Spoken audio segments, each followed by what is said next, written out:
안녕하세요. 말선생님입니다. 오늘은 저의 직업인 언어재활사에 대한 이야기를 나누어 보려고 합니다. 올해로 제가 언어재활사로 근무한 지 이제 16년 차가 되어 가는데요. 언어재활사에 대한 그동안 저의 직업에 대한 이야기를 들려드리겠습니다. 다소 개인적인 이야기들이 많이 포함될 수 있을 것 같아요. 먼저 언어재활사는 말과 언어, 의사소통에 어려움이 있는 대상자를 돕는 일을 합니다. 대상자의 연령은 매우 그 범주가 다양합니다. 아주 어린 영유아부터 성인 그리고 노인기까지 다루게 되는데요. 병원이나 사설 언어치료실 그리고 복지관, 특수학교, 장애전담 어린이집, 통합 어린이집 그 외에 다양한 기관에서 근무를 할 수 있습니다. 네, 질문은 네이버 블로그 말선생님 언어치료에 댓글로 주셨던 내용들을 모아보았습니다. 먼저 언어치료사를 처음에 어떻게 알게 되었나요? 그리고 처음에 언어치료사가 되려고 했던 이유가 무엇이었나요? 지금은 명칭이 언어재활사로 바뀌었지만 제가 처음에 언어재활사를 알게 되었을 때의 명칭은 언어치료사였습니다. 처음에 알게 되었던 계기는 고등학교 때 구독했던 독서 논술 잡지에 직업을 소개하는 한 페이지에 언어치료사가 소개되었어요. 당시에는 언어치료사가 흔한 직업이 아니라는 생각이 좀 들었고, 되게 신기한 직업이구나 라고 생각을 했었는데요. 저는 국어교사가 되고 싶어서 고등학교 때 2년 반 동안을 기숙사에서 수능 공부에 매진을 하면서 생활을 했습니다. 그런데 수능 성적이 사범대를 가기에는 좀 미치지 못했던 성적을 받았습니다. 근데 부모님께서 재수를 많이 반대를 하셔서 이건 부모님 몰래 이제 반수를 준비를 하거나 우선 대학 입학을 하고 정 맞지 않으면 편입을 해야겠다 이런 생각을 하고 있었어요. 엄마께서 당시에 언어치료학과를 권해주셨고 당시에는 재활학부 안에 언어치료학과가 포함이 되어 있어서 언어치료학과에 우선 진학을 하고 난 다음에 앞으로의 계획을 다시 세워보겠노라는 계획을 하고 있었습니다. 재활학부에 처음 들어가니까 제가 장애아동에 대해서 접한 경험이나 함께했던 경험이 하나도 없다는 것을 깨닫게 되었어요. 그래서 학교 안에 특수학교가 있어서 자원봉사를 일주일에 한 번 신청을 하게 되었는데요. 처음에 배정되었던 반은 초등학교 1학년 아이들의 학급이었습니다. 거의 뇌병변 아이들이 이제 있는 반이었는데 소통이 전혀 불가능하리라 생각했던 아이의 미세한 의사소통 기능의 향상을 볼 수 있었고 아이들이 일주일에 한 번 오는 저를 기다리고 또 아이들과 이렇게 소통이 조금씩 되어가는 그 시간을 통해서 의사소통이란 이런 거구나. 아이들의 의사소통을 비록 자원봉사지만 돕는 이 보람이 상당히 뿌듯하겠다는 생각을 하게 되었습니다. 그리고 무엇보다 학교와 학과 분위기가 너무 좋아서 계속 공부를 무언가에 홀리듯이 이렇게 할 수 있었던 것 같아요. 의사소통과 이 언어치료 학문에 대해서 배워가면서 점점 언어치료라는 직업과 학문에 대해서 매력을 느낄 수 있었습니다. 처음에 치료실에 들어갔을 때 어떤 기분이었나요?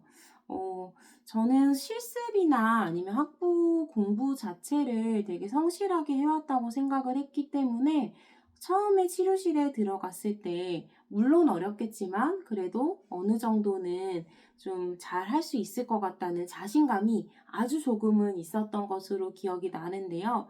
처음 출근을 했던 날부터 그 자신감이 와르르 무너졌던 그런 기억이 있습니다. 치료라는 것이 물론 이론적인 것이 기본이 돼야 되지만 그 안에 아이들을 다룰 수 있는 노련함도 있어야 하고 부모님께서 전달해 주시는 어떠한 니즈도 딱 파악할 수 있어야 하고 부모님께서 원하시는 것을 명료하게 전달드릴 수 있어야 하는데 이러한 부분들이 경험이 부족하다 보니까 센스도 많이 없고 부모님의 가려우신 부분을 시원하게 긁어드리지도 못하는 것만 같고 아이들은 때로는 문을 열고 나간 적도 있었고 바닥에서 이제 계속 누워 있으려고 하거나 울거나 낯을 가리거나 아니면 행동 문제를 좀 보인 적도 있었는데 이럴 때에 저는 능숙하게 좀 대처를 하기보다는 되게 혼자서 막막함을 많이 느꼈던 것 같습니다. 막막함을 느꼈을 때 무엇이 가장 도움이 되었나요? 네, 막막함이 느껴졌을 때 현장에서 가장 도움이 되었던 거는 전공 서적이나 논문을 찾아 읽는 것도 도움이 되었지만, 선임 선생님과 이야기를 좀 많이 나누었던 것 같아요. 아무래도 저는 부모 상담에 있어서의 스킬이 많이 부족하다 보니까 그 당시에 15년 차 정도 되셨던 선임 선생님께서 저에게 다양한 부모 상담 팁들을 알려주셨고, 학교라는 공간에서는 교수님이나 아니면 동기들과 어려운 부분들을 나눌 수가 있지만 임상에 나오는 순간 어딘가에 질문을 하기가 좀 막막함이 많았기 때문에 그때 선임 선생님과 케이스에 대한 이야기도 많이 나누고 언어 치료에 대한 마인드를 배울 수 있었던 시간이었던 것 같습니다. 언어재활사라는 직업을 그만두고 싶었던 적도 있었나요?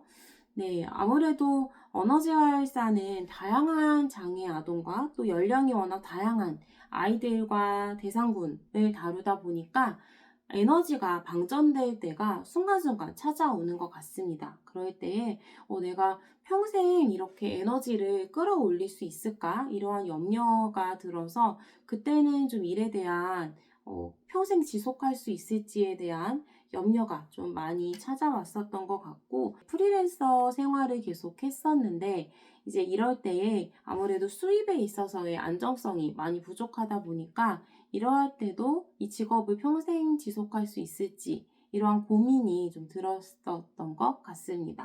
언어재활사 일을 하면서 가장 위기라고 느꼈던 순간은 언제인가요? 아무래도 코로나 시기였던 것 같아요. 그때 제가 코로나가 시작되기 직전에 언어재활사 1급 시험을 붙어서 이제 아이도 어린이집에 보내고 가고 싶었던, 근무하고 싶었던 병원에서 근무를 할 수 있으리라는 기대감을 가지고 있었는데 코로나로 인해서 가정보육도 너무 길어지고 그리고 일단 아이가 어린이집에 갈 수 있더라도 출근을 그때 당시에 다녔던 기관이 문을 닫아야 할 수밖에 없는 상황이 되어서 출근을 할 수 없게 되니까 너무나 막막했던 기억이 납니다.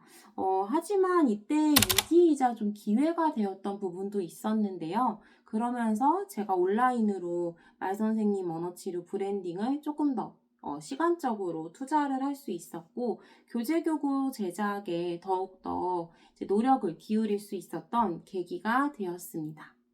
그 다음은 학업에 대한 이야기입니다. 저의 블로그에는 학업에 대한 질문들을 굉장히 많이 주셨던 것 같아요. 네, 먼저 임상을 먼저 경험하고 대학원에 들어가는 것이 더 좋은지 아니면 학부를 졸업하자마자 대학원에 들어가는 것이 더 좋은지에 대한 질문을 종종 주셨는데요. 정해진 정답은 없는 것 같습니다.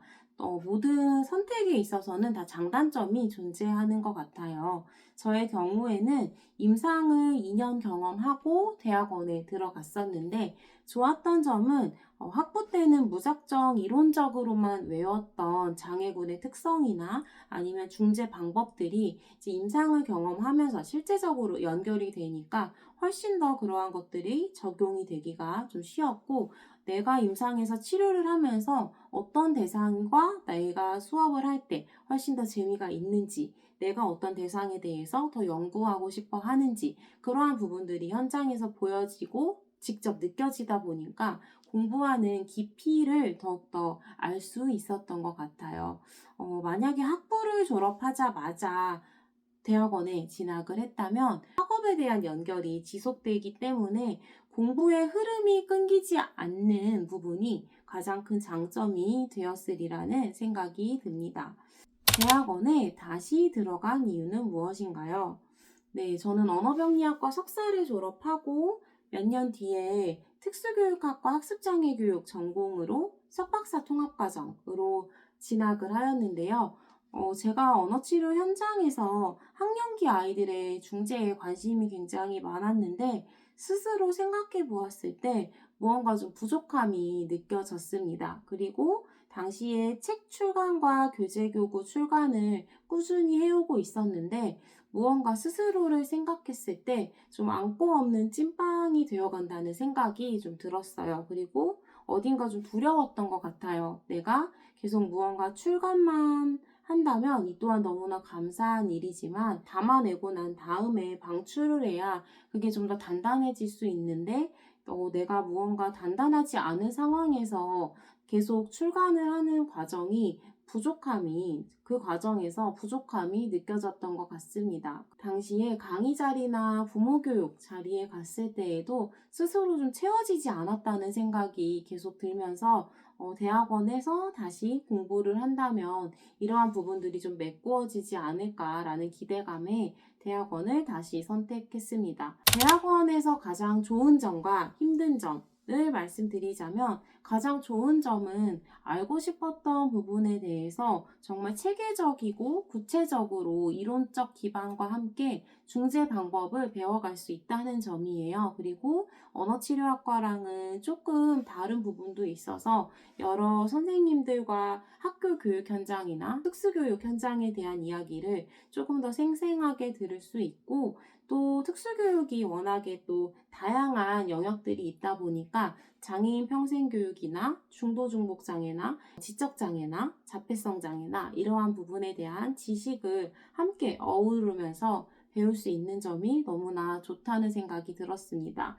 힘든 점은 아무래도 일과 육아를 병행하다 보니까 시간적으로 너무 제한되는 부분들이 많고 에너지가 많이 쏟아지다 보니까 체력 관리라든지 건강이라든지 아이를 돌보는 시간의 균형이 많이 어려움을 지금도 느끼고 있습니다.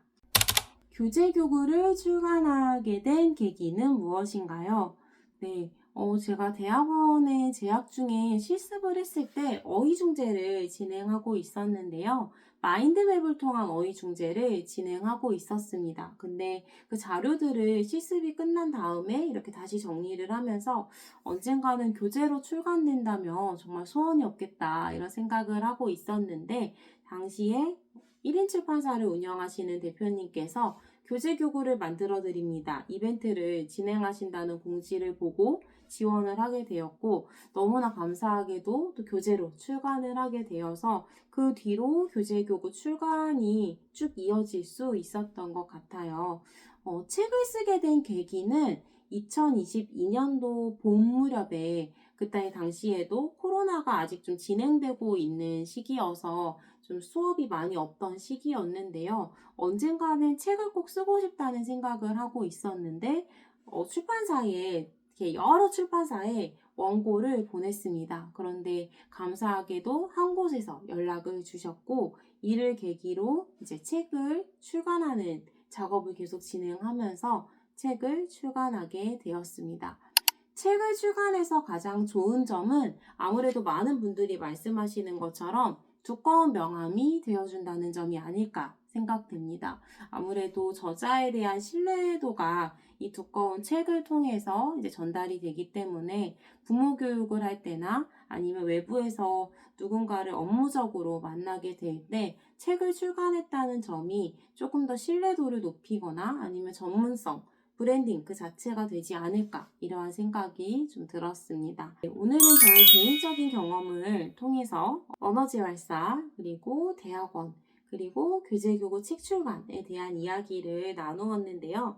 이후에 또 궁금하신 부분이 있으시다면 댓글로 남겨주시면 두 번째 Q&A 시간도 가져보겠습니다. 언어재활사로 근무를 하면서 정말 다양한 아이들과 부모님들을 만나는데 아이들의 성장 과정을 보는 부분이 지금은 가장 큰 보람이 아닐까 생각이 됩니다.